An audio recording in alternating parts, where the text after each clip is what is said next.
Theory হলো সুদ দিয়ে সারা পৃথিবী নষ্ট করে দাও। তারা এত চালাকি করছে যে এখানে খ্রিস্টানদেরকেও বুঝতে দেয় নাই। বাংলাতেও ইদানে একটা বই বের হয়ে গেছে এবং আরবিতে এই গবেষণা বহু আগ থেকেই পড়ে আসে যে জায়নিস্টরা সারা পৃথিবীর অর্থনৈতিক কাঠামোকে তারা ধরে রাখছে, মেনটেন করে। তারা যে সুদি লেনদেন দিয়ে এত বেশি সারা দুনিয়া নষ্ট করেছে এটা খ্রিস্টানরাও জানে না। হঠাৎ করে খ্রিস্টান গবেষকদের টনক যখন নড়ছে তখন খোঁজ নিয়ে দেখে ইতিমধ্যে তারা সারা দুনিয়া সুদ দিয়ে সর্বনাশ করে ফেলেছে, যেটার পক্ষে খ্রিস্টানরাও পর্যন্ত একমত ছিল না। কারণ সব ধর্মাবলম্বীদের মধ্যে কিছু সাধু মানুষ আছে। এরপরে তারা বই লিখছে যে ইহুদিরা তো আমাদেরকে সর্বনাশ করে ফেলেছে।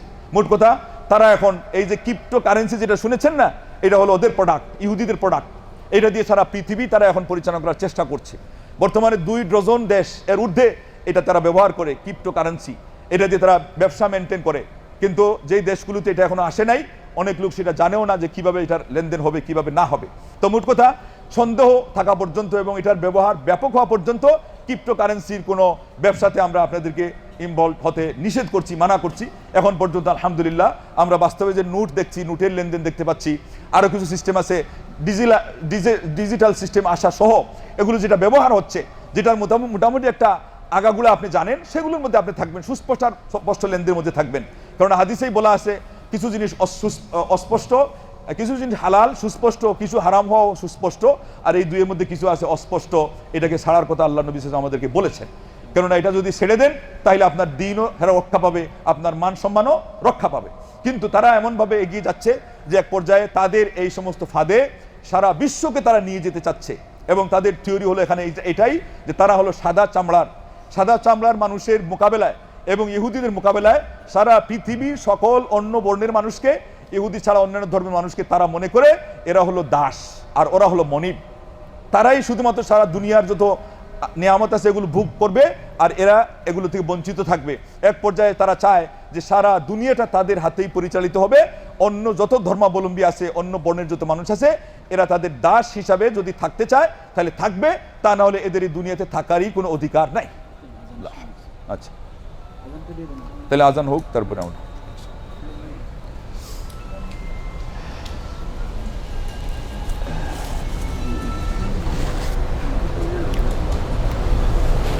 জিনিসের মধ্যে একটা যে বাদ ছিল সেটা হলো নেশা। এবং হাদিসে আসছে যে এটা হলো সকল নোংরার মাথা, উম্মুল খাবাইস, মা বলে আল্লাহ নবী আখ্যায়িত করেছেন, বুঝাইছেন মাথা। আমাদের দেশে এই বিগত দিনগুলোতে তারা বলছে বাংলাদেশ খুব ইনকাম করতেছে এই মাদক এগুলোকে এক্সপোর্ট করার মাধ্যমে। এটাকে আপনারা মানেন নাকি না, এটাকে বিরুদ্ধাচরণ করেন? তাহলে আমরা প্রবাসীদের পক্ষ থেকে, বিশেষ করে সৌদি আরবে আল্লাহ নবী সাল্লাল্লাহু আলাইহি ওয়াসাল্লামের দেশ থেকে আমরা আহ্বান জানাচ্ছি যে আমাদের দেশে যে কোনো মূল্যে যেগুলো পর্নোগ্রাফির মাধ্যমে আমাদের যুবকরা তাদের চরিত্র নষ্ট করছে, ঠিক নেশার মাধ্যমেও চরিত্র নষ্ট হচ্ছে। এবং নেশাকে আল্লাহ নবী সাল্লাল্লাহু আলাইহি ওয়াসাল্লাম বলছেন সকল নোংরামির মাথা। তার মানে হলো এটা হলো এমন একটা খারাপ জিনিস, এটাতে যদি যুবকরা ফেসে যায় তাহলে বাকি যেগুলো আছে তাদের জন্য সেটা কি হয়ে যাবে, একেবারেই অনায়াসে সহজ হয়ে যাবে, বরং তারা বুঝবেই না যে কিভাবে আমি সেখান থেকে বাঁচব। কারণ নেশা হয়ে গেলে সে বেবিচারে লিপ্ত হবে, নাকি না কাউকে হত্যা করবে, না তার নাউজুবিল্লাহ মায়ের ইজ্জত নষ্ট করতে উদ্যত হবে, তার কোনো তারতম্য থাকে না।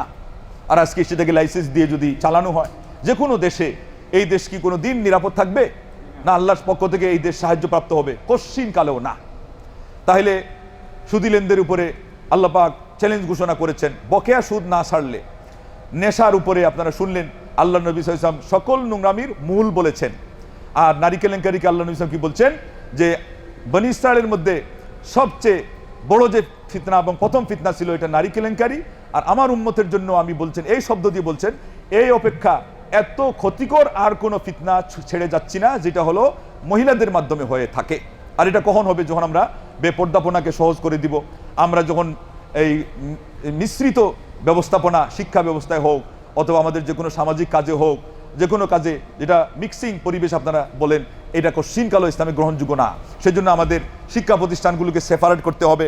আমাদের মা বোনদের আলহামদুলিল্লাহ এখন আমরা দেখতে পাচ্ছি বিভিন্ন প্রতিষ্ঠানে আবার হেজাব তথা বুরকার যে নিয়মটা চালু হচ্ছে, যেটাতে আগে পশ্চিমা দেশগুলোর কথা শোনা যেত যে বুরকা পরে একজন ছাত্রীকে ঢুকতে দেওয়া হচ্ছে না, তাকে শাস্তি দেওয়া হচ্ছে, কাউকে সাসপেন্ড করা হচ্ছে, বলেন না হাওলা ওয়ালা কুওয়াতা ইল্লা বিল্লাহ। দ্বিতীয় বৃহত্তম মুসলিম দেশে আজকে আমরা এখন শুনতে পাচ্ছি যে অনেক প্রতিষ্ঠানে তারা আইন করে বরং তাদেরকে বুরকা পরে সেখানে যাওয়ার জন্য তারা নিয়ম করে দিচ্ছে, বলেন আলহামদুলিল্লাহ। এটা নিশ্চিত করতে হবে, যেহেতু তাদের এত কিছু ইস্যুর মাধ্যমে তারা আমাদেরকে নষ্ট করতে গিয়েও সেখান থেকে বাছাই করলেই 3টা বড় হয়ে দাঁড়ায়। তাইলে ওই যে একজন আলিম বলেছিলেন যে আমি নিজেকে ভালো করে চলার পদ্ধতি শিখেছি শয়তানের কাছ থেকে। তো ওনাকে বলা হলো এটা কেমন কথা, আপনি আলিম মানুষ, শিখবেন হাদিস থেকে, কোরআন থেকে। বলে কোরআন হাদিসে তো সাগর। কিন্তু আমি যখন চিন্তা করলাম যে শয়তান তো আমাদের জন্য যেগুলো সবচেয়ে ক্ষতিকর সেগুলোই সে বাছাই করে, তা আমি তার থেকে বিপরীতটা করলাম, তাহলে সহজে একটা প্রেসক্রিপশন পেয়ে গেলাম যে আমার জন্য প্রায়োরিটিতে কোন জিনিস আগে রাখতে হবে। তো বর্তমান বিশ্বে ইসলাম বিদ্বেষীরা, ইসলামের বিপরীত শক্তিরা যেহেতু এই 3টা শক্তিকে সবচেয়ে প্রায়োরিটিতে রাখছে, আমাদেরকে এই ব্যাপারে সবচেয়ে বেশি কি থাকতে হবে, প্রায়োরিটিতে সোচ্চার থাকতে হবে, এর থেকে সাবধান থাকতে হবে, দেশ এবং জাতিকে রক্ষা করতে হবে, রক্ষা করার জন্য নিয়ম করতে হবে। সবচেয়ে বড় ব্যবস্থা হলো আপনার পারিবারিক নিয়ম যাতে এমনভাবে থাকে যে মা বোনেরা তারা পর্দার প্রতি আগ্রহী হয়। আর এগুলো আপনি করলেন, কিন্তু এদিকে ইমান খবর নিলেন না, আকীদার পরিচর্যা হলো না, সালাত এটা নিয়ে আমরা কোনো চিন্তা করলাম না, তাও কাজ হবে না। কারণ আল্লাহ রাব্বুল আলামিন কোরআনের মধ্যে বলেছেন আল্লাযীনা ইম্মাক্কান্নাহুম ফিল আরদি আকামুস সালাহ ওয়া আতাউয যাকাহ ওয়া আমারু বিল মারুফ ওয়া নাহাউ আনিল মুনকার। 4টা কাজ বলেছেন রাষ্ট্রীয় ক্ষমতা পাইলে। রাষ্ট্রীয় ক্ষমতা পাওয়ার মাধ্যমে সালাত প্রতিষ্ঠা করা হবে, এটা একেবারে রাষ্ট্রীয় নিয়ম অনুযায়ী। জাকাত খালি দেওয়া হবে না, জাকাত কিভাবে কালেক্ট হবে, কিভাবে তার সুষম বন্টন হবে সেটার ব্যবস্থাও করবে রাষ্ট্র। তারপরে সৎ কাজের আদেশ দেওয়া হবে রাষ্ট্রীয়ভাবে, অসৎ কাজের বাধা প্রদান করা হবে রাষ্ট্রীয়ভাবে। এবং শেখুল ইসলাম ইবনে তাইমিয়া রাহিমাহুল্লাহ এটা থেকে তিনি ব্যাখ্যা নিয়েছেন যে এটা আগেও লাগবে, বলেন আল্লাহু আকবার। বলছেন যে আগেই যদি আমরা আমাদের পারতপক্ষে যার যতটুকু সামর্থ্য আছে আমরা এই দায়িত্ব আঞ্জাম দেই, তাহলে আল্লাহ আমাদের হাতে রাষ্ট্রীয় ক্ষমতাও এনে দিবেন যে আনার পরে আমরা এই কাজটা সুন্দরভাবে করতে পারবো, নির্বিঘ্নে এবং নিশ্চিন্তে আমরা করতে পারবো। তো এই জন্যে আমাদেরকে এই দায়িত্বগুলো পালন করা, এটাও হিকমতের দাবি যে আমরা আল্লাহকে খুশি করার যে টেকনিক, যে আল্লাহ রাব্বুল আলামিন কোন কাজে খুশি হন এবং কোন কাজে মুসলমানদের যে শক্তি এটা সঞ্চিত হয়, আর এর বিপরীতে কোনটাতে আল্লাহ নারাজ হয়ে যান, কোন জিনিসে আল্লাহর পক্ষ থেকে সাহায্যটা সরে যায়। কোরআন কারীমে আল্লাহ পাক বলেছেন ওয়ালা তানাজাউ ফাতাফসালু ওয়া তাযহাবা রিহুকুম, তোমরা পরস্পরে ঝগড়ায় লিপ্ত হও না, তাহলে পরে তোমরা কি করবে, ঝগড়ায় লিপ্ত হলে তোমাদের শক্তি, তোমাদের স্পিরিট এটা বেরিয়ে যাবে, তোমরা দুর্বল হয়ে যাবে এবং তোমরা ব্যর্থ হয়ে যাবে।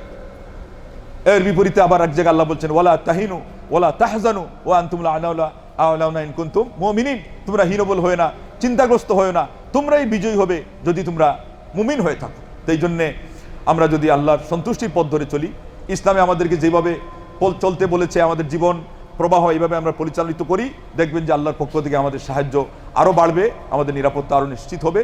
এবং যেটা বলা হলো আমাদেরকে ফতোয়ার কিছু নিয়মের কথা, অতি সংক্ষেপে আমরা যেটা বলবো সেটা হলো ফতোয়া এটা যেহেতু যার তার কাজ না, তার জন্যে কোরআন সুন্নাহর মধ্যে ব্যুৎপত্তি লাগবে, প্রগাঢ় অগাধ পাণ্ডিত্য ও জ্ঞান যাদের আছে তারাই কেবলমাত্র ফতোয়া দিবে। সেই জন্যে বর্তমান বিশ্বের একটা নিয়ম হচ্ছে যে ফতোয়ার ক্ষেত্রে একটা বোর্ড থাকে, বোর্ড কেন্দ্রিক বিশেষ করে জটিল বিষয়ে, জাতীয় বিষয়ে ফতোয়া দেবে। আমাদের দেশে কিন্তু এখন পর্যন্ত এরকম কিছু করা হয় নাই। অনেকেই চেষ্টা চালাচ্ছেন, কিন্তু এই চেষ্টা ওই রকম সফল হয় নাই। আপনারা জানেন, কোথায় কোথায় শুনেন সৌদি আরবের সর্বোচ্চ উলামা পরিষদের ফতোয়া, শুনেন কি শুনেন না? এমনকি সেখানে শুধু তাই না, সেখানে রাবেতা আলম ইসলামের অধীনে, তারপরে আরেকটা আছে আল মু'তামার আল আলমিল ইসলামী, সেই সংস্থার অধীনে, ওইটার প্রধান অফিস হলো জিদ্দায়, এগুলোর অধীনে ফতোয়া বোর্ড আছে। এরও আগে যেটা হয়েছে, সবার আগে মিশরে একটা ফতোয়া বোর্ড তৈরি হয়েছে, তাহলে তাদের বোর্ড আছে। মিশরে তো আল আজহার বিশ্ববিদ্যালয় ছিল, তারপরে কেন বোর্ড হলো? সৌদি আরবে তো অনেক বড় বড় আলিমরা আছেন, তাদের একক ফতোয়াটা সারা বিশ্বে ব্যাপকভাবে চলে, তারপরেও কিন্তু বোর্ডের প্রয়োজনতা কেন হলো? যে সারা উম্মতে মুসলিমাকে বিষয়গুলো বুঝাই দিতে গেলে, তাদের মধ্যে গ্রহণযোগ্যতা আনতে গেলে একটা বোর্ডের প্রয়োজন। সব জায়গায় সবার গ্রহণযোগ্যতা হয় না। আমাদের সমাজে একজন খুব ইলিট পার্সন আছেন, তাকে মানে শিক্ষিত মহলরাই চিনে, এই জন্য তার সমর্থক কম, ওই বাছাই করা কয়েকজন। আরেকজন আছে, উনি ঢাকা ইউনিভার্সিটিতে ইংলিশ মিডিয়ামে উনি পড়াশোনা করে এবং ভালো পদে, সহসভাপতি পদে আছে, ওনাকে সর্বস্তরের লোকজন সমর্থন করে। এটার কারণ কি? উনি ভাষা নর্মাল বলেন, কাঁচা ভাষা ব্যবহার করেন। শুধু ভাষা ব্যবহারে যদি সমর্থনে বেশকম হয়ে যায়, তা আপনি চিন্তা করেন যে আমাদের কাজের মধ্যে টেকনিক কিভাবে আনতে হবে। এই জন্য আমাদের কিছু যারা উচ্চশিক্ষিত, কেউ ওই উচ্চাঙ্গের ভাষা বলবেন, কেউ আবার সর্বসাধারণের বোঝার মতো ভাষা বলবেন, কেউ ফতোয়া দিবেন, কেউ আবার ওয়াজ নসিহতের কাজ করবেন। ফতোয়ার ক্ষেত্রে ফতোয়ার অনুশাসন, যেটা সূক্ষ্ম অনুশাসন, সেটা মুফতিরা ফলো করবে, আরেকজন সহজভাবে সারা দেশের সর্বস্তরের মুসলমানদের মাঝে, মানুষের মাঝে তাদের কথাগুলোকে গ্রহণযোগ্যতা দেওয়ার জন্য তারা সহজ ভাষায় কথা বলবে, কিছু আঞ্চলিক ভাষায় তারা কথা বলবে। এই ধরনের আমাদের চিন্তা করে কিছু বোর্ড তৈরি করতে হবে।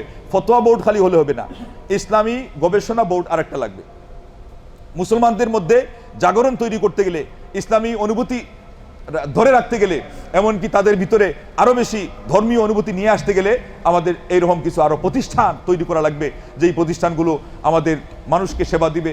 আলহামদুলিল্লাহ, এই দেখেন মোটামুটি আমরা বলতে পারি অনেক সময় জেনে কোনো প্রকার এলোপাথাড়ি মিডিয়ার মধ্যে কিছু প্রচার হওয়ার কারণে আজকে আপনারা গিয়ে দেখেন কিন্তু প্রায় সর্বস্তরের মানুষের মাঝে ইসলামের দাওয়াত কিন্তু পৌঁছে গেছে। ওরা তাদের টার্গেট অনুযায়ী খারাপ জিনিস প্রচার করতেছিল, কিন্তু মিডিয়া ব্যবহার করার কারণে আমাদের দাওয়াতটাও কিন্তু পৌঁছে গেছে। সেটা যদি গঠনমূলক হইতো তাইলে আরো কি পরিমাণ আলহামদুলিল্লাহ কার্যকরী ভূমিকা রাখতো। এই জন্য আমাদের সবার উচিত কার্যকরী ভূমিকা রাখার জন্য আমাদেরকে গঠনমূলক কাজ করা। ফতোয়ার ক্ষেত্রে সবাইকে কথা বলতে না দেওয়া, যেহেতু এখানে সবাই কথা বললে এটা সঠিক হয় না, সেখানে কোন জায়গায় ফতোয়া দিতে গেলে ইজমার বিপরীত হয়ে যাবে, ইজমার বিপরীত করার কোনো অধিকার কারো নাই। কোন জায়গায় ফতোয়া দিতে গেলে এবং সব জায়গাতেই ফতোয়া দিতে গেলে আমাদের আরবি ভাষা জ্ঞান লাগবে, আমাদের আরো কিছু উসুল যেটা হলো ফিকহের মধ্যে কিছু প্রিন্সিপাল অফ জাস্টিসপ্রিডেন্ট এটার জ্ঞান লাগবে, ভাষা জ্ঞান থাকা লাগবে, আরবি গ্রামারের জ্ঞান থাকা লাগবে।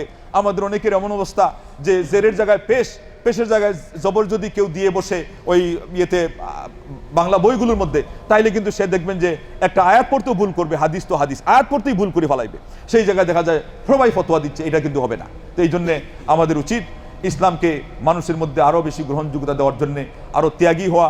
আমি কি পাইলাম না পাইলাম এটা হচ্ছে আমাদের এই কথা চিন্তা করা যে আমাদের জাতিকে আমি কি দিলাম। আজকে আমাদের বিরুদ্ধে যেহেতু সারা পৃথিবী তারা উঠে পড়ে লেগেছে, আদাজল হয়ে লেগেছে, সেই জায়গায় আমাদের কাজগুলোকে আরো বেশি কৌশল ভিত্তিক করা, আরো বেশি বাস্তববাদী করা আমাদেরকে হওয়া। ঠিক তদ্রূপ পরামর্শক্রমে আল্লাহ পাক কোরআনে বলছেন ও আমরুহুম শুরা বাইনহুম, তাদের সকল কাজ হলো পরামর্শের মাধ্যমে হবে। আমাদের সেই কাজগুলোকে পরামর্শের মাধ্যমে সফলতার জন্য তার মধ্যে একটা সেই স্ট্যান্ডার্ড তৈরি করা। তারপরে আমরা পরে তো চলে গেছি অনেক আগেই যে কথাটা হলো এলিম ছাড়া কোনো জায়গায় যেন আমরা কথা না বলি, যে এই বিষয়ে আমার সম্যক জ্ঞান নাই, মানে ব্যাপক জ্ঞান নাই, চর্চা নাই, সেই বিষয়ে কথা আমরা কেউ বলবো না। আজকে ফেসবুক এর যুগে গিয়ে দেখেন সবাই সিদ্ধান্ত দিচ্ছে, সবাই মন্তব্য করতেছে এবং উস্তাদ মানামানি ওখানে হারিয়ে ফেলেছে। এই যে যারা এখনকার প্রজন্ম, নেটের প্রজন্মে, তাদের মধ্যে প্রতিভা বেশি, তাদের মধ্যে অভিজ্ঞতা বেশি, তাদের মধ্যে অনেক জিনিস খুব তাড়াতাড়ি পেয়ে যাওয়ার সোর্স যেহেতু সহজ, এই জন্য বেশি। একটা জিনিস অনেক কম, তার মধ্যে এটা হলো যে তারা মানামানিকে এখন এটা তোয়াক্কা করে না, যেহেতু নিজেই বেশি জানে। তার শিক্ষককে সে এখন মিডিয়া সম্পর্কে শিখাচ্ছে, পিতামাতাকে সে অনেক তথ্য জানাচ্ছে, যেহেতু সে সহজে পেয়ে গেছে। এমন অবস্থায় এদের মধ্যে আদব আখলাকের জন্য বেশি গুরুত্ব দিতে হবে, সেই বিষয়ে তাদেরকে গাইড করতে হবে, তাদেরকে দিক নির্দেশনা দিতে হবে যে আমাদের ইসলামে এই জিনিসগুলোর প্রাধান্য বেশি, প্রায়োরিটি বেশি। হুমলিল মুআল্লিমি ওয়া ফিহি তাবজিলা কাদাল মুআল্লিমু আন ইয়াকুনা রাসূলা আরাআইতা আফদালা ওয়া আমবালা মিনাল্লাযী ইয়াবনি ওয়া ইউনশিউ আনফুস